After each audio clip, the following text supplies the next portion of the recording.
Bueno, voy a describir primero a nivel general cómo está la situación en España en cuanto a corrupción, en qué sectores, etcétera, y también una comparativa mundial, dado que yo pertenezco a una organización internacional,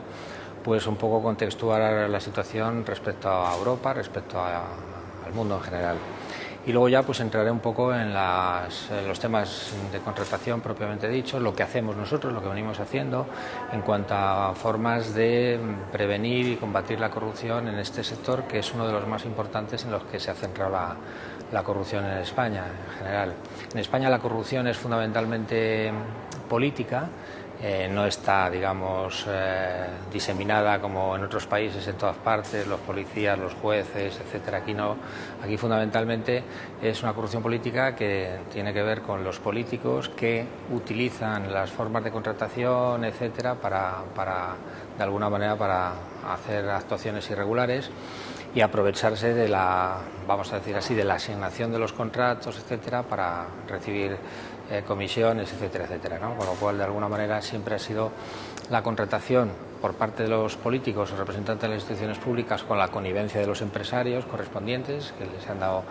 las comisiones, las mordidas, etcétera. Y bueno, pues ello es una de las situaciones que ahora se supone que con la nueva ley de contratos pues va a poder cambiar un poco, es decir, de alguna manera la ley nueva de contratación pública pues establece unas pautas, unos sistemas de prevención, unos sistemas de transparencia, de control. Entonces de esa manera pues va a ser más difícil que haya corrupción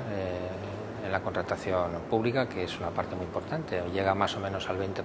del Producto Interior Bruto, con lo cual estamos hablando de cifras muy importantes de las que se han aprovechado algunos, no todos, lógicamente una parte pequeña pero significativa de los políticos aquí en España en épocas anteriores, sobre todo en la contratación, fundamentalmente en el sector de la construcción, sector inmobiliario, etcétera. Bueno, efectivamente, yo creo que en la ley se establecen una serie de normas que impiden, en algunos casos, dificultan al menos en otros, las formas de corrupción que ha habido en el pasado, ¿no? Ahora se establecen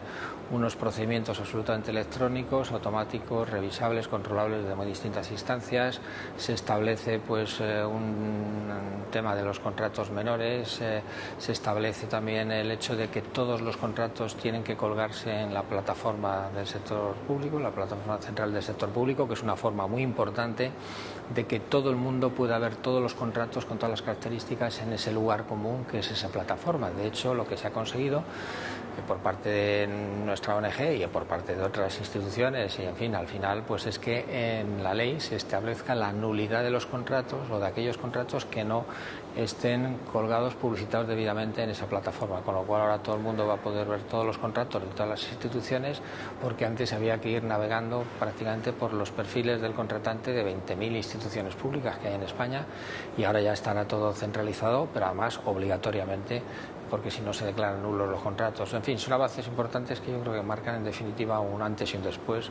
en el proceso de la contratación pública y por lo tanto también un antes y un después en el nivel de corrupción que hay en torno a esta contratación. Bueno, pues hay distintas estimaciones, son muy dispares porque es muy difícil estimar realmente el coste de la corrupción. Primero, cómo se define el coste, que los costes explícitos, los costes implícitos. El coste explícito es que se suman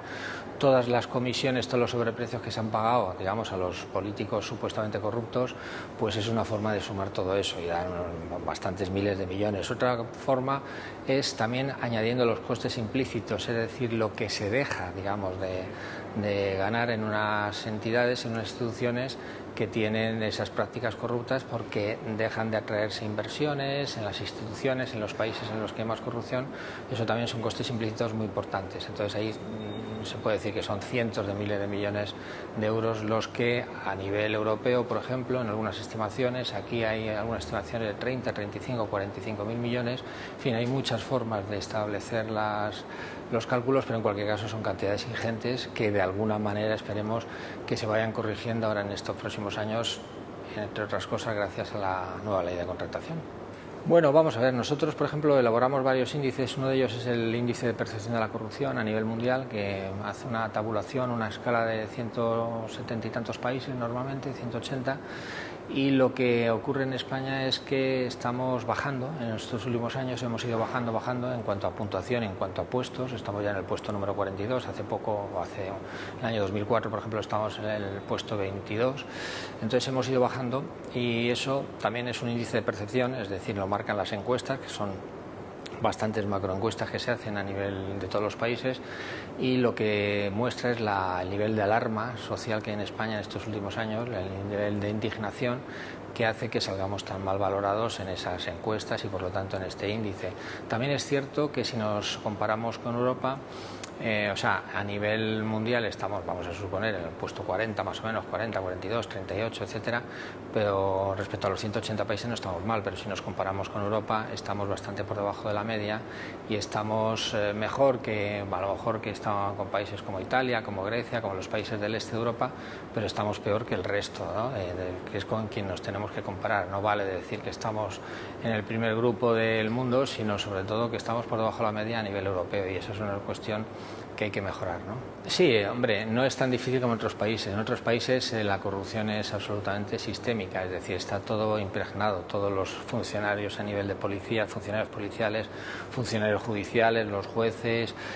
por supuesto los políticos, los empresarios, etcétera. En otros países está todo contaminado y es muy difícil la solución a corto y medio plazo en esos países. Nosotros, como se focaliza fundamentalmente la corrupción en el ámbito político, porque aquí los médicos, los jueces, los policías, los guardias civiles, nadie recibe, digamos, soborno ni se deja sobornar en general, no hay ningún caso, vamos, que es una cosa absolutamente, si la hubiera, pues simbólica. Pues entonces, si se focaliza el tema en el sector político y se concentran los esfuerzos en las decisiones que pueden tener los políticos por lo que se da esa corrupción, pues yo creo que no es tan difícil de afrontar o de abordar el tema como en otros países. O sea, que el tema tiene solución. Cada vez yo creo que los jueces son más beligerantes con la corrupción, jueces y fiscales, las fuerzas de seguridad, la UDEF, de la policía, la UCO, de la Guardia Civil, son gente muy preparada que cada vez tiene más medios para detectar y para afrontar el tema ese y para poner pruebas en manos de la justicia. La sociedad civil cada vez somos más activistas, los medios de comunicación, en fin, yo creo que tenemos un frente social que hace pensar que en el futuro vaya disminuyendo el nivel de corrupción.